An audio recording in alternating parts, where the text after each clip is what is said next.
All right. Welcome, everyone, to our fourth week of Lunch and Learn. I think in a few weeks I'm going to start forgetting what week it is. But we're back. Today is a very special day on the Chabad calendar. Last night I actually went to the Rebbe's gravesite in Queens, where there were thousands and thousands of people there, because it is 73 years since the Rebbe became the Rebbe. And it is also the day that the previous Rebbe, the Rebbe's father-in-law, passed away, because that happened exactly a year later. It was 1950 that the Rebbe passed away. And exactly a year later is when the Rebbe officially assumed and took on the mantle of leadership for the Chabad movement. So it was a very, very big deal in Chabad circles, but even in Jewish circles, because starting in 1951 is when the Rebbe became the official Rebbe in the capacity of a Rebbe, and that meant that the Rebbe's vision for a better and kinder world started to take shape 72 years ago today. Who's running the show now? The Rebbe. Huh? The Rebbe. Till today. But he's dead. Correct. Because the Rebbe's legacy is still alive. The Rebbe's legacy is still alive, and therefore all the Rebbe's emissaries and his teachings are still intact. No, but I mean, you got to have somebody who's on the top of the pyramid. The Rebbe. The Rebbe's legacy and his teachings are what's on top. So now when people come for a blessing, Yep. as they did in the past, when They go to the Rebbe's Rabbi gravesite. Schneerson was alive, that's Yep. what they do. Yes, they go to the Rebbe's gravesite for So blessing. that's what's changed at that point. Exactly. Since 1994, the Rebbe passed in July or June of 1994. So yeah, I mean, there are people in headquarters that make practical certain decisions, but they're not the leaders of Chabad. And everything they do is all based on the Rebbe's directives that was given throughout the years. So there's no like with the Catholic, if the Pope goes, No. then somebody else takes over. It always was like that in Chabad. That's why the Rebbe was the seventh Chabad Rebbe.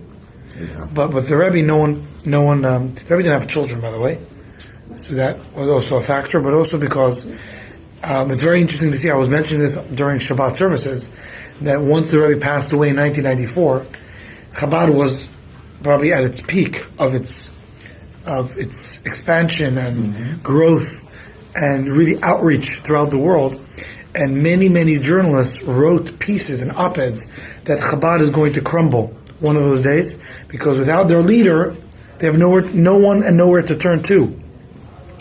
And despite everyone's predictions, the Chabad movement probably didn't just double or triple, probably is 10 times as big as it was in 1994 after the Rebbe passed away.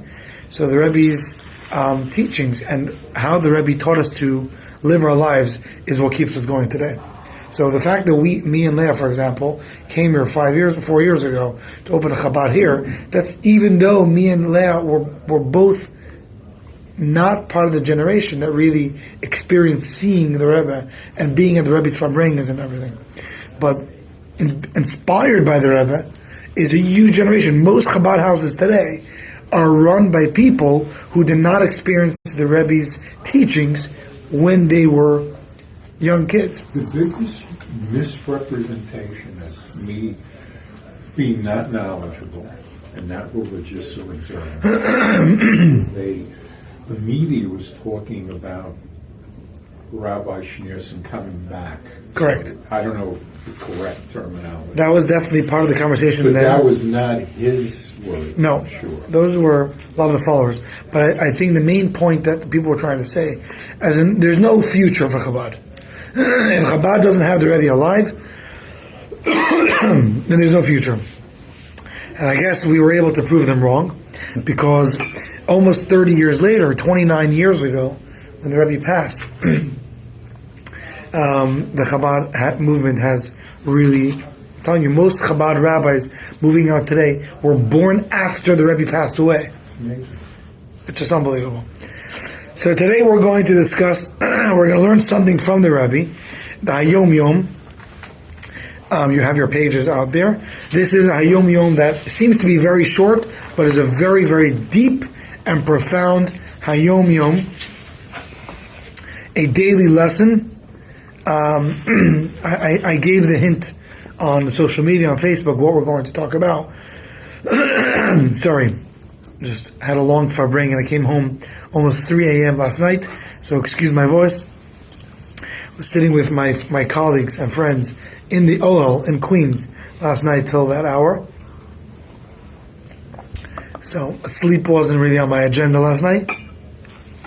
So what happened was, happened about 200 years ago.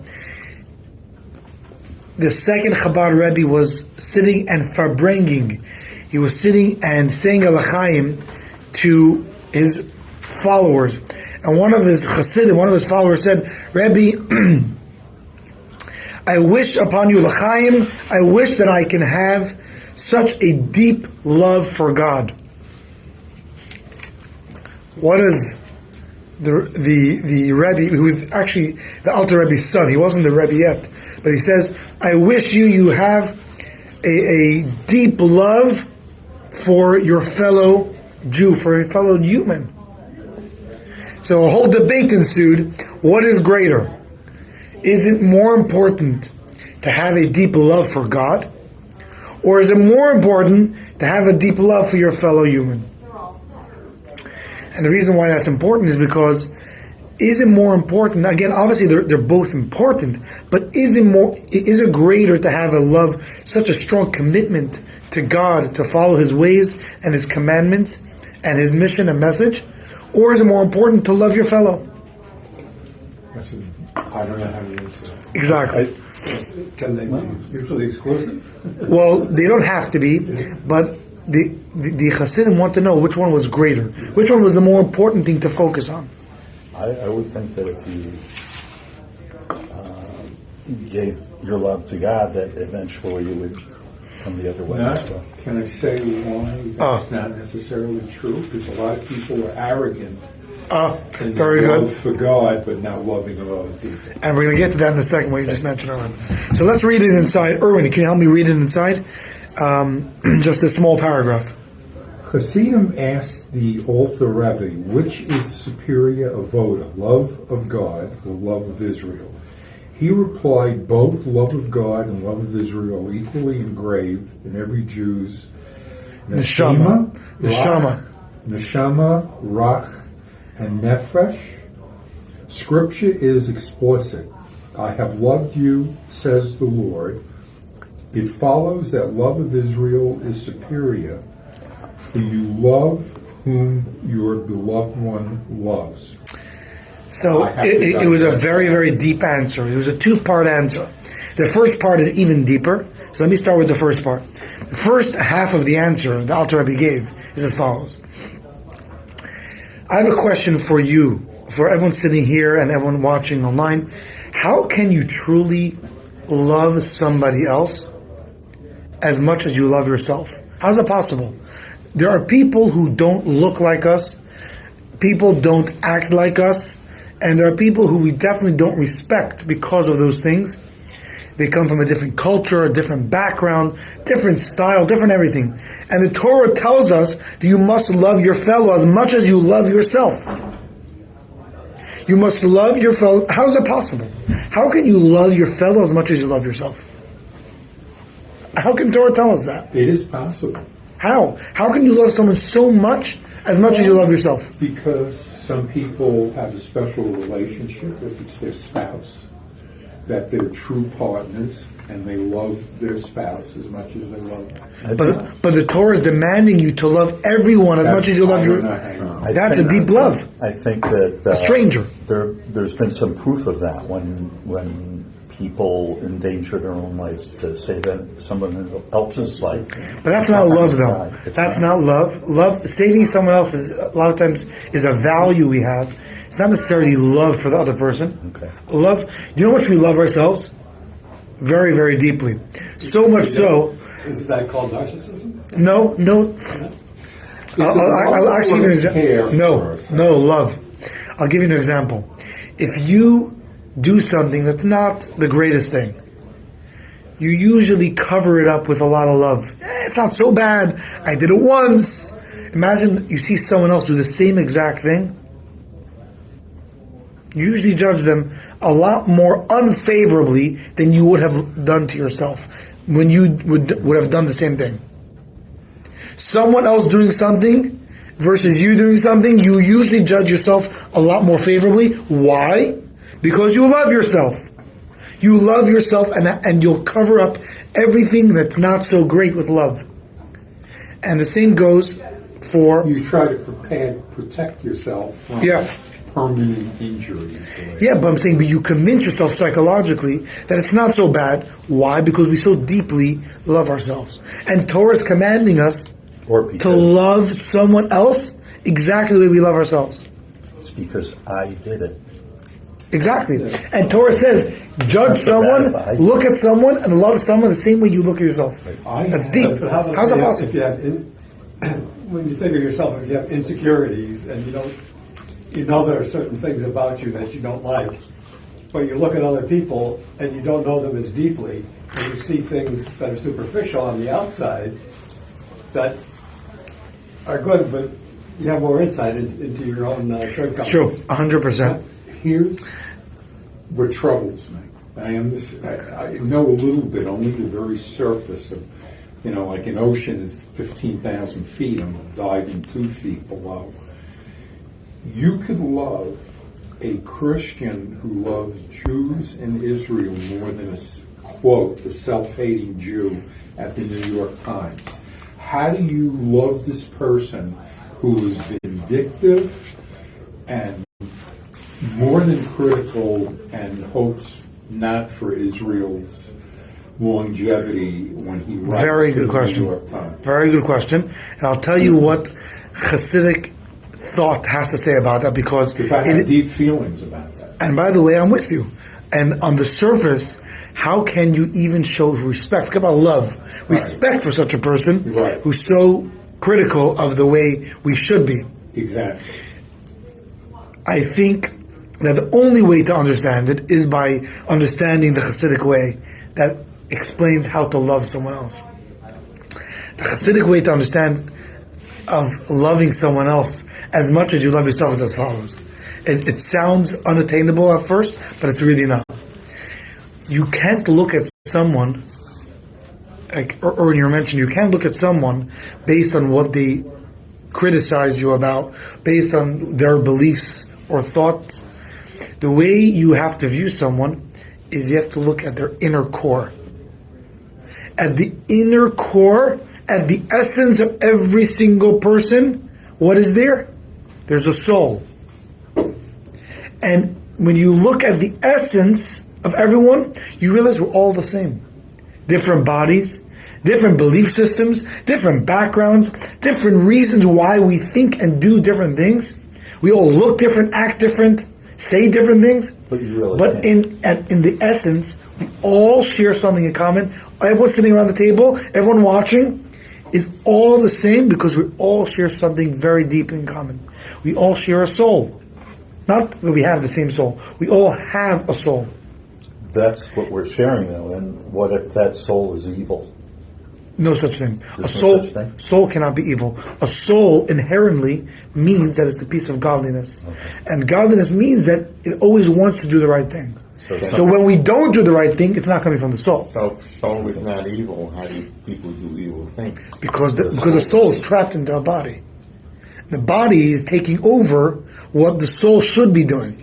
And that's actually our daily struggle, our minute-to-minute struggle in life. So in a sense, you're looking at the soul, if we think of people dying and an afterlife, you're looking at the soul in the godliness that you just presented, not your being or having the sense of what happened, and you're there's some kind of connection there. Let me reword it a little bit. Soul. Let me simplify just a little bit, and then we'll continue to the second point. To simplify just a little bit is this is a very fundamental part of the Chabad philosophy, which is when you see someone else, you don't see the way they act or the way they talk or the way they look. This is actually the way the Rebbe trained his Chabad emissaries to view other Jews. People say, how can you go to a place of a bunch of secular Jews and be able to do outreach? Like, they're not like you then? Because that's not, we don't view people based on their affiliation or their background or how much gefilte fish they eat or don't eat, or how many latkes they eat, or what they care about. If they pray, they don't pray. That's not what makes them Jewish. That's not how we view people. We view people because we look deeper into them. We look much deeper into their soul. And when you go right past the external part of a person, all you see is a beautiful soul. You see a beautiful human being. How can you not love that? So true love can only happen to all humans equally if you look deeper inside of them. If you're looking at the external parts of a human, it's impossible to fulfill the mitzvah, the most important mitzvah, by the way, of the entire Torah. The biggest foundation of the entire Torah is to love and be kind to someone else as much as you would be treated. You want to be treated. It's impossible to do it genuinely if you're not viewing them past their externalities. What happens to a truly evil person when they pass? Is their soul released? That's kind of what I. So that's a much deeper question, and actually we could talk about that, but we only have about 3 minutes left to this part, so I'm going to talk about that. But it's a totally different question on what happens and the whole concept of hell. Do they get punished? It's an afterlife question, but we'll get to that. But that's part one. The Alter Rebbe responded, loving your fellow is so deep. You can't just say that he says the love of Israel and the love of God are equally engraved into every single Jew's soul, because when you look at souls, that's all you love. You love people, you love souls. So the whole mitzvah of loving someone else can only happen if you look at their soul. It's impossible. You can't convince me that you can love everyone as much as you love yourself if you're looking at their bodies. It's impossible. You'll love some people, they're more handsome, they're more pretty, they're less, and they talk better. It's impossible. You can't do it equally. So that's number one. Number two, he says, this is a very simple point. What's true love? How do you truly define when you, let's say, take a spouse, right? And you love your spouse. What's the ultimate expression of your love? When you show them that you love what they love. When you truly, not just as a gesture, but when you love what they love, that is the ultimate expression of your love to the person. It sounds deep, but it's not. It's actually the most important part of love. It's not that you have to suddenly like everything, but you have to love everything that they do. It's a big difference. I'm not going to get into that now. But people are different. Of course they're different. But you know that you love your spouse so much, you will appreciate what they appreciate. So if you have a true, genuine love for God, you should be able to have an equal love for what God loves, which is the Jews. So to answer the question, what is greater, the love of God or the love of Israel? Right? It says, the last line, the love of Israel, loving Jews, is superior because automatically, if you love God, who do you love? Ultimately, you love the Jews. So that's your answer. What's the takeaway? The takeaway is, what we mentioned earlier, is that you must be able to train your eye the way Chabad philosophy, Chabad Chassidus teaches us, that when you look at someone else, stop looking at their external features to love them. In order to truly love someone, it can only happen if you push away everything exterior, everything external about the person, and how they act and talk and look and all that, and look at who they truly are. Look at their essence. Look at their core. You'll see a beautiful human being. L'chaim to that, this is actually a very relevant point to today's mission, because today, like I mentioned, is starting the 73rd year of the Rebbe's leadership, and the Rebbe started his leadership by giving a very famous Hasidic discourse titled Basi Lagani, I've come into my garden. The Rebbe spoke all about loving our fellow as much as we love ourselves. Loving our fellow, and this is what spurred the whole movement of outreach, of sending couples into far-flung places around the world to open Chabad centers and be there for other Jews, and open communal centers and making a home for every Jew. Why? Where did that come from? It came from the love of a fellow Jew. If you don't love your fellow Jews, why would you make yourself crazy? Why travel across the globe to open a Jewish community center for someone you don't know? It can only happen because you love them. And how can you love them?